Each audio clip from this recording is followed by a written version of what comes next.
tentang kenali potensi. Ada 8 kecerdasannya.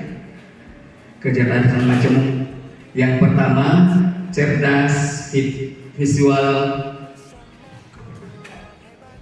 spatial, yang kedua cerdas linguistik verbal, yang ketiga cerdas intrapersonal, yang keempat cerdas body linguistik, yang kelima cerdas interpersonal, yang keenam cerdas naturalistik, yang ketujuh cerdas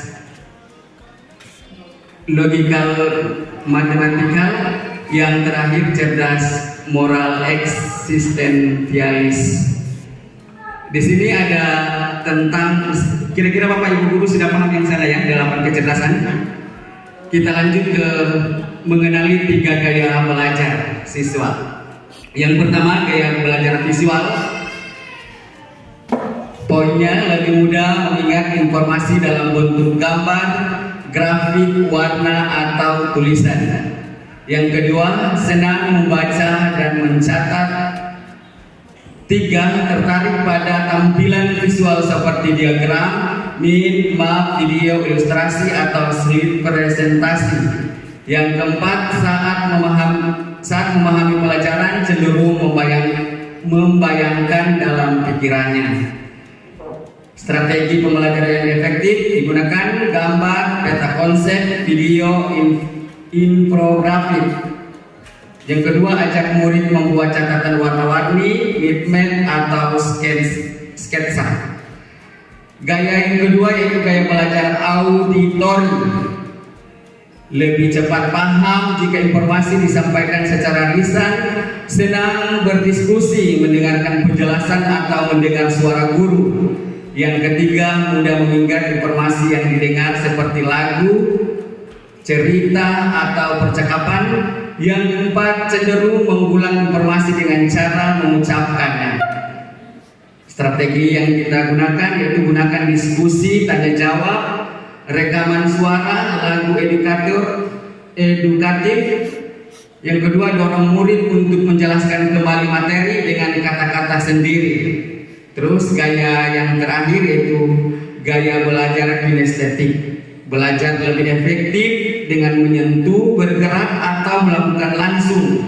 Suka praktik, eksperimen atau aktivitas fisik. Mudah bosan jika hanya duduk diam terlalu lama. Sering menggunakan gerakan tangan saat berbicara atau belajar. Strategi yang kita gunakan itu gunakan permainan edukatif, simulasi, eksperimen atau bermain peran. Sertakan aktivitas fisik dalam pembelajaran seperti berdiri saat menjawab atau berjalan antar pos. Sebelum masuk ini, kita masuk kelas bisa membuat asesmen barangkali. Sebelum masuk ini sama dengan guru mata pelajarannya, bahwa kita tahu mana yang visual, mana yang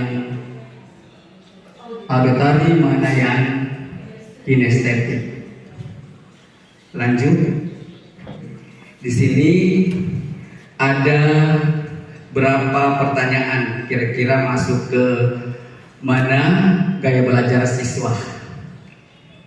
Yang pertama, lebih mudah mengingat informasi dalam bentuk gambar, grafik, warna atau tulisan. Dia masuk visual atau kinestetik atau auditori. Visual, ya. Yang kedua, sering membaca dan mencatat.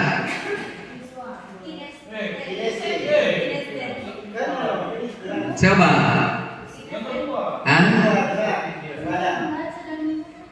Sering membaca dan mencatat. Visual ya. Visual. Di sini visual ya. Yang ketiga, cenderung mudah mengingat informasi jika dengan cara memperagakan. Apa?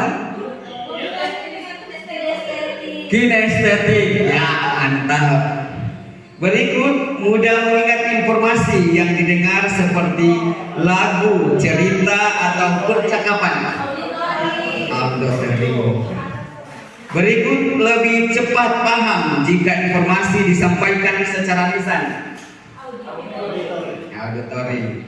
Jadi Bapak Ibu, saya tidak lisan tapi Ibu sudah tahu berarti ini semua pahamnya, karena tepuk tangan kepada Ibu Guru yang hebatnya. Kita masuk ke jurus 2, kelola emosi. Sebelum masuk kelola emosi, saya ada cerita ya. Ada cerita. Kira-kira sampai di mana emosinya Bapak Ibu Guru yang hebat ini ya. Begini cerita. Waktu ibu dari rumah sebelum berangkat ke sekolah, ambil motornya, motor ibu kempes. Jadi kira-kira bagian perasaannya. Habis selesai betulan dikasih betul itu saya jalan ya, jalan menuju jauhnya kayak saya seperti yang dibatui ke sini ya. Tiba-tiba di pertengahan jalan macet, habis bensin lagi.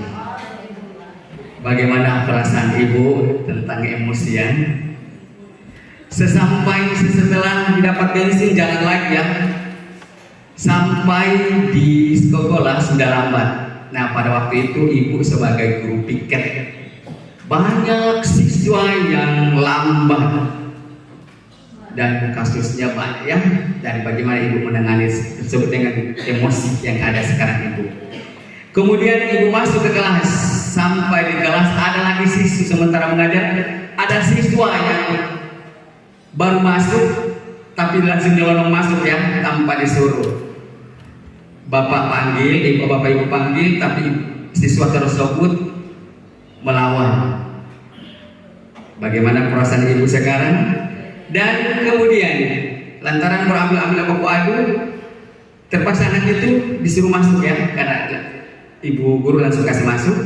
Sampai masuk mengikuti pelajaran, anak itu keluar lagi. Sementara bapak ibu menerangkan, anak ini keluar ke sana kamar dan telepon di muka, waktu telepon dengan temannya. Nah, bagaimana perasaan ibu? Saya mau tanya sebentar satu-satu bagaimana perasaan ibu. Ada yang sedih, ada yang kecewa, ada yang marah, bagaimana ya? Ada yang sabar. Setelah apa? Ini ditegur, malah anak itu bilang tunggu dulu sih Pak. Dia tidak layani bapak ibu guru itu bercerita. Langsung dia lari keluar. Sampai di luar ternyata ada temannya bawa tasnya ibu guru, bapak ibu guru yang dia lupa tadi di bengkel. Jadi ini anak yang bawakan, Pak, tadi saya bicara tentang ini tas yang ibu lupa. Jadi tadi perasaan yang sudah kucar-kacir, yang sudah marah tentang anak ini ternyata reda sesaat waktu anak ini membawa tasnya kembali kepada bapak itu ya. Jadi dari kejadian itu kita bisa mengelola emosi ya. Jangan karena gara-gara dia lambat, gara-gara apa, kita harus selidiki dulu. Mungkin dia di rumah ada bagaimana ya. Jangan langsung dikasih kesimpulan kamu begini harus begini ya. Begitu ya, sama dengan kejadian kemarin ya, kepala sekolah langsung tampar itu yang merokok ya, tanpa ditanya-tanya dulu apa bagaimana, rapatkan dulu. Kalau kita kan masih kemarin dirapatkan dulu, ada kasus-kasus seperti itu ya, tidak main tampar, dirapatkan kita rapatkan dulu. Kalau ada kejadian-kejadian begitu kita rapatkan, baru kita kasih ke anak itu bagaimana itu kasusnya ya. Ya, kita lanjut. Emosi. Di sini jurus 2 kelola emosi, ada empati. Ini pengertian empati. Kira-kira bisa ada yang menjelaskan Bapak Ibu apa itu empati?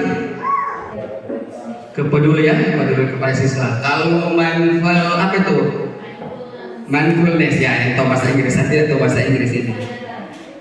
Apa itu? Kesadaran diri ya. Terus ada compassion, apa itu? Tentang bela rasa, ya, bela rasa. Terus ada critical inquiry. Apa bacaannya? Ya, Soalnya saya itu bahasa Inggris ya. Artinya apa itu? Berfungsi kepada kemampuan untuk bertanya secara mendalam. Ya. Jurus 3. Jadi 7 jurus tadi diambil dia punya yang bisa kolaborasi dengan guru-guru ya. Karena yang lain tidak bisa khusus guru BK saja. Ya. Ya, jurus 3 ini tumbuhkan resiliensi. Sebagai guru harus memperkenalkan konsep growth mindset, yakni keyakinan bahwa kemampuan bukan bawaan lahir, tetapi bisa dikembangkan melalui latihan, strategi yang tepat dan dukungan. Esensial adalah kemampuan seseorang untuk bangkit kembali dan pulih dari kesulitan, stres atau trauma yang di dalamnya dialami dalam hidup. Ini adalah kemampuan untuk beradaptasi, bertahan, dan bahkan tumbuh lebih kuat setelah menghadapi tantangan. Jadi tumbuhkan yang sekecewa kemarin, kita kasih motivasi supaya bisa dia tidak lagi down ya, kasih segar ulang. Karena kadang ada yang anak sudah patah hati, tambah dikasih kecewa lagi ya. Sebenarnya kita sebagai guru jangan lihat anak kecewa tambah dikasih kecewa lagi, kasih motivasi supaya tumbuh lagi semangatnya ya, tumbuh semangat untuk belajar. Sudah bodoh dibilang lagi kamu ini bodoh, jangan ya, dikasih semangat supaya bisa berprestasi lagi. Oke, lanjut. Yang keempat, jurus jaga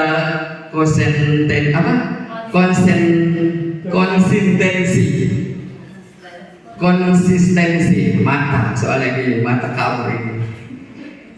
10 tombol ajaib daya perintah dalam diri: kesenangan, kebutuhan, kebanggaan, manfaat, keingintahuan, tantangan, minat, keyakinan, tujuan, dan makna adalah 10 tombol ajaib daya perintah dalam diri. Motivator kendali diri luar. Di sini ada 2 ya, inspirator, kesadaran internal, dan kendali dari luar. Yang kendali dari luar melihat anak sebagai objek, mengubah anak, melihat anak sebagai objek. Kesadaran internalnya melihat anak sebagai subjek ya, mengubah anak. Untuk kesadaran internalnya membantu anak untuk mengubah dirinya sendiri. Terus mengumpulkan anak pada dasarnya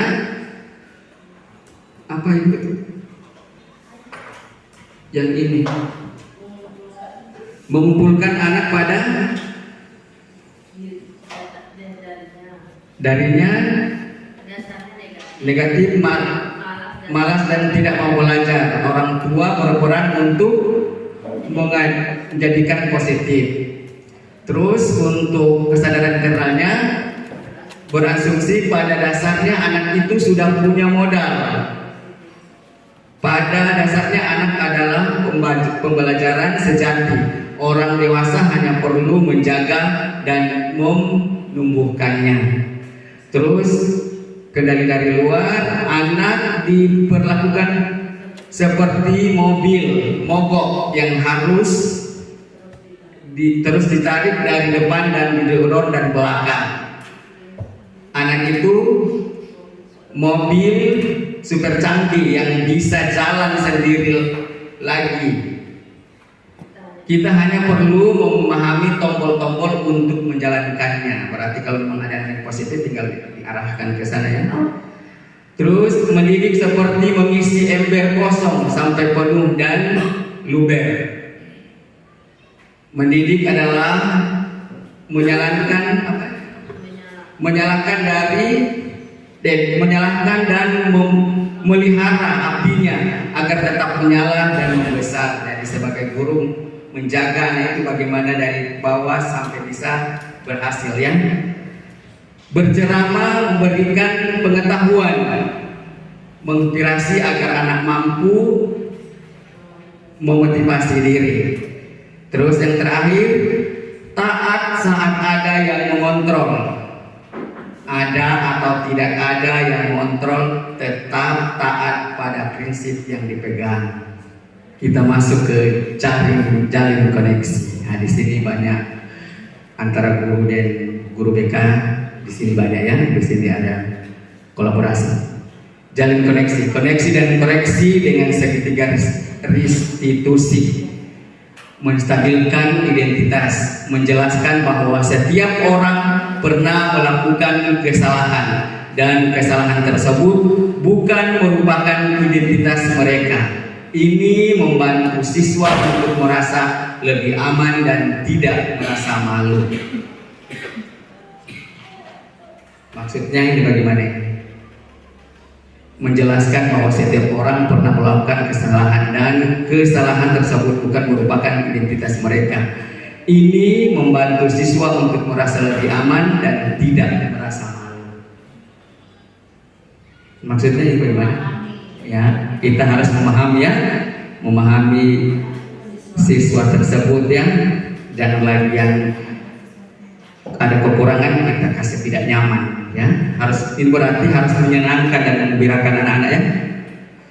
Yang kedua, validasi tindakan salah. Memvalidasi perasaan dan alasan di balik tindakan salah tersebut. Ini membantu siswa untuk memahami agar masalah tidak merasa disalahkan. Jadi kalau ada yang bermasalah siswa, jangan salah satu pihak kita salahkan ya. Kita berdiri di tengah ya, berdiri di tengah. Kalau ada yang berkelahi atau apa, kita berdiri di tengah. Maksudnya nih. Yang ketiga, menanyakan keyakinan, mengajak siswa untuk merefleksikan nilai-nilai yang mereka pegang dan bagaimana tindakan mereka bertentangan dengan keyakinan tersebut. Ini membantu siswa untuk belajar dari kesalahan mereka dan mengembangkan pemahaman yang lebih dalam tentang nilai-nilai kebaikan. Jadi segitiga restitusi. Oke. Berikut Ibu. Jurus 6. Bangun kolaborasi. Berasa 1 jurus lagi, jurus 7 dan jurus 8, jurus kontau. Jurus 6, bangun kolaborasi. Pendekatan kolaborasi ini sejalan dengan kerangka MTSS, Multi-Trend System of Support, sebuah sistem terintegrasi untuk memberikan dukungan akademik, sosial, emosional, dan perilaku secara bertahap dan sesuai dengan kebutuhan murid. MTSS terdiri dari 3 tingkatan intervensi, mulai dari dukungan umum hingga intervensi intensif dengan fokus pada pencegahan, identifikasi dini, dan pemberian dukungan yang tepat untuk memastikan kesuksesan murid secara holistik. Peran guru BK dan guru kelas. Yang guru kelas, salah satu karakteristik sekolah yang dikategorikan efektif dalam menanggapi kebutuhan dan permasalahan murid adalah terciptanya lingkungan kerja kolaboratif guru BK atau konselor sekolah serta guru mata pelajaran dan guru kelas merupakan satu kesatuan tidak bisa terpisahkan yang saling berinteraksi dalam secara signifikan memiliki dampak terhadap terfasilitasnya kepentingan perkembangan murid secara optimal. Maksudnya guru BK dan guru wali kelas sama guru bidang studi harus bekerja sama ya. Jangan saling menyalahkan. Kalau ada siswa yang bermasalah, jangan urusannya BK, urusannya wali kelas, urusannya ini. Jangan. Jadi kita harus kerjasama ya. Kerjasama. Ini urusannya ini tidak bisa. Jadi sesuai aturannya. Dia mulai dari guru piket yang mengatur permasalahan siswa ya. Dari guru piket, guru bidang studi yang mengajar pada saat itu, dan guru wali kelas, dan terakhir ke saya. Itu jenjang penyelesaian permasalahan anak ya. Dari guru piket yang bermasalah pada saat itu, kedua guru bidang studi yang pada saat itu mengajar pada saat itu, Yang ketiga, guru wali kelasnya. Ya, sekarang sudah ada guru wali dan terakhir ke saya. Jangan langsung ke guru BK-nya, ya, jangan dulu. Bagaimana persoalan siswa tersebut, mungkin cuma gara-gara begini langsung ke saya. Kalau sudah ke saya itu berarti sudah pilih terakhir ya. Ke guru BK itu sudah pilih, berarti sudah mau disurati orang tuanya. Jadi kita ini banyak langsung SP3, SP2, dulu diselesaikan dulu perwaliannya, langsung ke saya. Sebenarnya selesaikan dulu. Sudah pakai sampai di mana penyelesaiannya wali kelas, sampai di mana guru piket menyelesaikannya. Ini tidak langsung ke guru. Disurati, kan istilah surat. Ya saya kalau sudah selesai surati. Kan saya cuma tangani orang tua datang. Nah sebenarnya harus wali kelas itu mah piket, guru bidang studi pada saat itu bagaimana, dan wali kelas apa sudah bimbing sudah berapa kali panggil baru ke saya. Tapi memang kita kemarin sudah berjalan bagus. Berikut kita masuk resiko apa ini? Prinsip pengurangan resiko A kali R per K tidak bisa dikendalikan. Maksudnya ini bagaimana Ibu? Saya ke Ibu dulu karena saya tahu perkalian begini tidak bisa. Kasih sama fasilitator dulu jelaskan. Ya, oke, lanjut Bapak Ibu ya. Jurus yang ketujuh itu menata situasi. Nah, di situ ada yang namanya A kali S dibagi K sama dengan resiko, di mana yang A itu adalah ancaman, eksternal tidak bisa dikendalikan, R-nya itu kerentanan, internal bisa dikendalikan, kurangnya wawasan atau titik lemah yang perlu diperbaiki. K itu bagi kapasitasnya atau kesadaran. Hasilnya itu adalah risiko. Contoh kecil Bapak Ibu, ancaman biasa masalah yang berujung ke fisik siswa itu biasa dia yang masalahnya tidak bisa dikendalikan. Terus kerentanan yaitu masalah yang masih bisa dikendalikan oleh anak-anak. Jadi akhirnya dia nanti dibagi dengan kapasitasnya apa? Anak-anak ini memiliki kesadaran enggak? Dia punya masalah, dia tanggung jawab enggak dengan masalahnya, dengan kasusnya, misalnya seperti itu. Nah, nanti hasilnya itu anak-anak sadar dengan apa yang mereka lakukan. Jadi sekolah yang kita miliki itu sebenarnya harus berujung di aspek ini Bapak Ibu, yaitu aman, harus nyaman dan menggembirakan. Jadi sekolah kita harus beraspek pada keadaan ini. Dia harus aman. Aman dalam arti apa? Aman dari kekerasan, aman dari ranah online. Kalau online memang kita masih setengah mati untuk memantau, karena HP masih banyak yang membawa ya Bapak Ibu. Kalau di sekolah sini tidak tahu, kalau di sekolahku masih banyak. Nah, terus aman dari bencana. Dalam arti bencana ini bukan bencana alam Bapak Ibu. Maksudnya bencana di dalam media sosial. Kadang anak-anak itu berubah dapat info dari media sosial perubahannya. Terus aman dan nyaman relasi sosial, nyaman lingkungannya, nyaman sarana dan prasarannya, harus bisa ya. Kalau lengkap alhamdulillah, anak-anak itu datang ke sekolah nyaman, suka, oh saya mau ke sekolah. Kadang berangkatnya lebih pagi dari gurunya, kebanyakan begitu kalau saya rasa.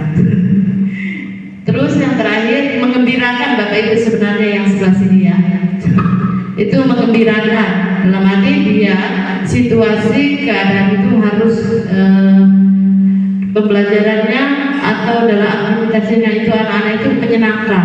Makanya ini langsung saja semuanya ya Bapak Ibu saya sampaikan. Memang kita sebagai guru BK memang harus memiliki ini. Guru mata pelajaran juga sebenarnya harus memiliki 7 jurus ini. Hanya lebih dominan ke kita sebagai guru BK. Kalau guru mata pelajaran mungkin hanya beberapa yang dimiliki, tapi kita sebagai guru BK semua 7 jurus ini harus dimiliki. Yang pertama tadi kenali potensi. Bapak Ibu juga bisa tahu, tapi hasilnya nanti dari kita. Kita sebagai guru BK akan mendata atau mengobservasi siswa. Semua siswa akan kita observasi untuk mengenali potensi-potensi anak. Yang pertama tadi tentang 8 kecerdasan tadi. Terus yang kedua tentang gaya belajar. Gaya belajar anak-anak itu berbeda-beda. Jadi kita guru BK mendata semua gaya belajar anak-anak. Kecerdasan anak-anak itu kita data semua. Hasil data ini akan kita sampaikan ke guru mapel. Oh anak ini budi misalnya, oh gaya belajarnya auditory. Oh gaya anak ini gaya belajarnya visual. Jadi itu akan kita sampaikan ke guru mapel agar guru mapel bisa mengkondisikan atau menyesuaikan dengan kemampuan anak-anak. Oh anak ini gaya belajarnya memang suka secara praktek langsung, kinestetik. Dengan praktek langsung dia lebih paham. Karena di dalam kelas kalau kita lagi belajar, Bapak Ibu, ada anak-anak yang suka kesana kemari, belajarnya dia sambil mendengarkan. Ya, jadi kita guru BK beban berat juga ada. Dia harus mencari data anak-anak seluruh siswa. Nah, terus yang kedua kelola emosi. Kadang kita guru kalau ingin melakukan anak-anak yang bermasalah, emosi kita di saat itu kadang emosi kita langsung gebu-gebu, Bapak Ibu, ya kan? Nah, bagaimana caranya? Kita redakan dulu emosinya. Jangan sampai terjadi hal-hal yang kita tidak inginkan. Ya, karena kita guru sangat beban, pendekatannya sangat berat. Kalau dengan emosi memang kita tidak ada jaminan untuk kita kerja. Jadi dalam mengelola emosi kita itu harus meredakan dulu, Bapak Ibu. Jangan langsung menyelesaikan di saat itu. Setidaknya ya 5 menit atau 10 menit kita redakan dulu emosi kita. Apalagi kalau kita dengar anak sana merokok, tiba-tiba kita tidak sengaja cubit kan. Jadi itu yang kita jaga. Terus yang kedua tadi resiliensi, dimana kalau ini kita sebagai guru harus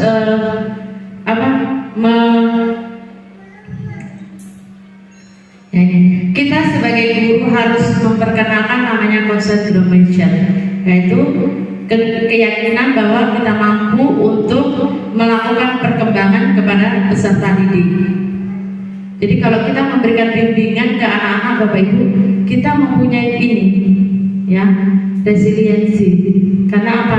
Kita memberikan bimbingan ke anak-anak itu bukan cuma 1-2 kali. Mungkin 1 kali anak ini dikasih bimbingan tidak akan pernah berubah. Dia lakukan lagi. Jadi kita sebagai guru harus memiliki ini, konsisten, atau harus memiliki resiliensi, mampu untuk membantu bangkit kembali anak-anak. Ya, next.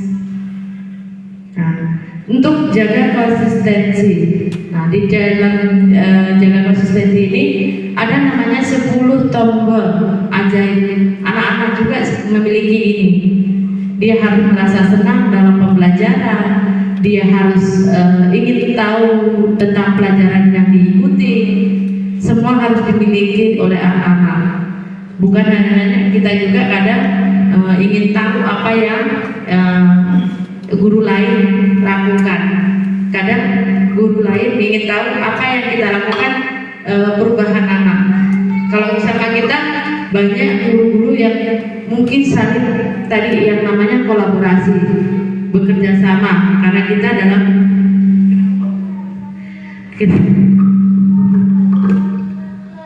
ya, jadi di dalam satuan pendidikan itu kita saling bekerja sama. Apapun masalahnya kita saling sesuai alur. Nah, terus memiliki jalin koneksi, yaitu jurus kelima. Tadi di sini ada kita sebagai guru BK atau guru mata pelajaran atau wali kelas harus memiliki yang namanya rumus. Rumus ini tadi dibawakan sama Pak Fikra. Rumus yang namanya dengar jam. Yang pertama, dengar jam ini adalah dedikasi tubuh dan jiwa kita. Jadi kalau ada anak-anak yang bermasalah, Bu, datang ke kita harus siap untuk jiwa kita di saat itu. Kita tidak berpikir di luar, walaupun banyak pikiran di luar, ya Bapak Ibu. Terus yang kedua, ekspresi diperhatikan. Ekspresi anak-anak dalam menceritakan sesuatu kepada kita wali kelas atau guru mata pelajaran pun tentang masalah pelajaran atau tentang masalah pribadinya anak-anak biasa lebih luasa cerita. Jadi kita lihat ekspresinya. Kalau ekspresinya lagi senang ya kita ikut senang lah sambil bercerita. Duduknya pun kita diatur, bukan diatur, seenak mungkin anak-anak untuk menceritakan itu bagaimana duduknya. Kita kalau bercerita dengan anak-anak itu tidak boleh berpandangan begini Bapak Ibu, harus berserong begini. Nanti siswanya sebelah sini, tidak boleh kita saling berpandangan. Karena kalau saling berpandangan, pikirannya anak-anak itu kadang lain. Mungkin tertekan atau takut, tapi kalau kita agak miring sedikit dengan anak-anak, itu anak-anak akan merasa nyaman. Walaupun kita sambil melihat, mendengarkan. Terus yang kedua, gangguan, hilangkan. Jadi kalau sementara kita menyelesaikan masalah dengan anak-anak Bapak Ibu, kita hilangkan dulu gangguan apapun, entah itu HP, entah itu mungkin siswa lain. Kalau saya di sekolah sana, anak-anak saya bawa di bawah pohon atau kadang anak-anak kalau cuma di ruang kelas itu atau di ruang BK, kadang anak-anak merasa panas lah, jenuh lah apa, jadi saya bawa di pohon. Tapi tidak ada anak-anak lain yang ikut, hanya khusus dia sendiri. Itu. Terus amati isi pembicaraan. Kita fokus yang diceritakan. Ya, fokus apa yang diceritakan, apa masalahnya yang dihadapi. Jadi kita sebagai guru jangan langsung memberikan nasihat Bapak Ibu. Ya, biasa wali kelas langsung kamu seperti ini, jangan. Kita gali dulu masalahnya. Kita cari dulu masalahnya apa. Nanti keputusannya itu ke anak sendiri Bapak Ibu, bukan untuk kita. Terus yang berikutnya itu R, yaitu responnya kita atau responnya anak ini dalam kita memberikan bimbingan bagaimana, terima atau tidak. Terus yang terakhir itu adalah jangan dipotong. Biasa bisa kita gunakan sama anak-anak juga, sering terjadi yaitu memotong pembicaraan. Kalau anak-anak lagi asik, kadang kita juga Bapak Ibu ya, kalau kita lagi cerita asik-asik, tiba-tiba dipotong kan nggak enak juga gitu. Jadi semua yang ada di jurus ini sebenarnya semua guru harus memiliki, hanya lebih ke guru BK. Kalian sudah ya, oke. Terima kasih. Lanjut.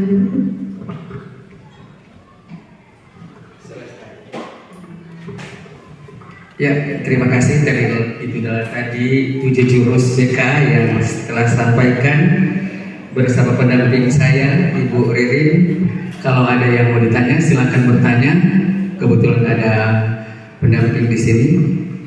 Dan kalau memang sudah tidak ada, kita akhiri saja. Tambahan dari Ibu? Ya, ini Bapak Ibu ya, contoh alur penyelesaian masalah murid bermasalah itu harus ada namanya masalah, misalnya persentase kehadiran. Nah, di situ masalah persentase kehadiran dan masalah ketidakdisiplinan atau masalah lainnya. Nah, harus ada bukti kehadiran termasuk ya. Nah, murid mendapatkan bimbingan itu boleh langsung oleh wali kelas atau guru kelas atau tim mungkin guru piket tadi. Nah, boleh langsung ke bimbingan guru BK atau ke konseling oleh guru BK. Dan masalahnya mungkin nanti tuntas. Kalau dia tidak tuntas, itu boleh langsung ke panggilan orang tua atau kunjungan oleh wali kelas atau guru BK. Sebenarnya alurnya seperti itu Bapak Ibu.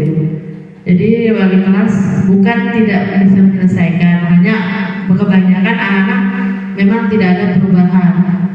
Kalau tidak berubah ya langsung ke guru BK.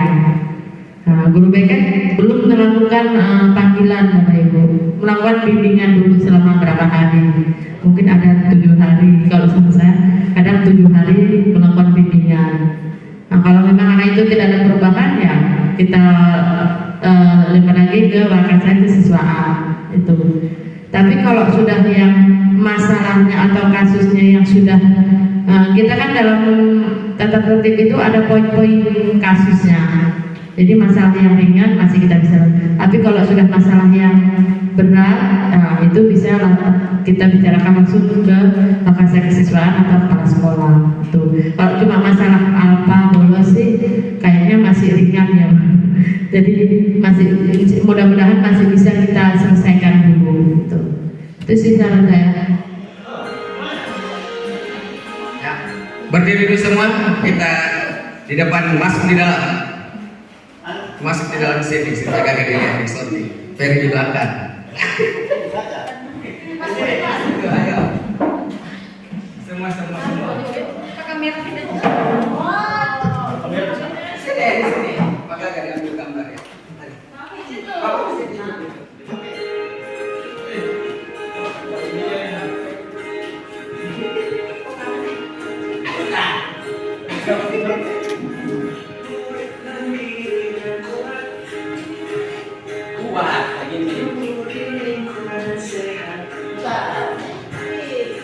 Bersama guru yang hebat, penuh cinta dan bersahabat, kita dengan tulus gunakan 7 jurus, kenali potensi, kelola emosi, tumbuhkan resiliensi,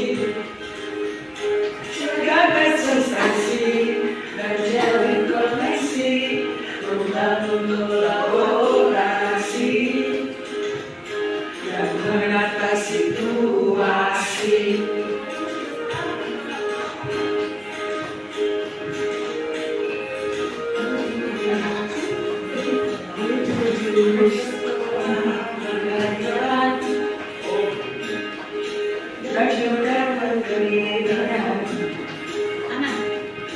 Tempat bertumbuh harapan, bersama ayo kita wujudkan.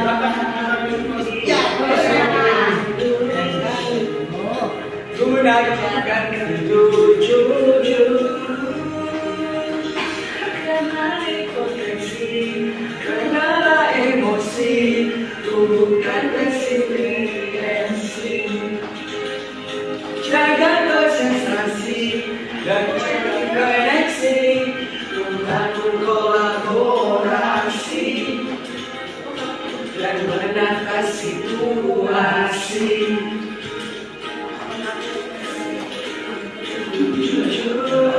Beka hebat bersama guru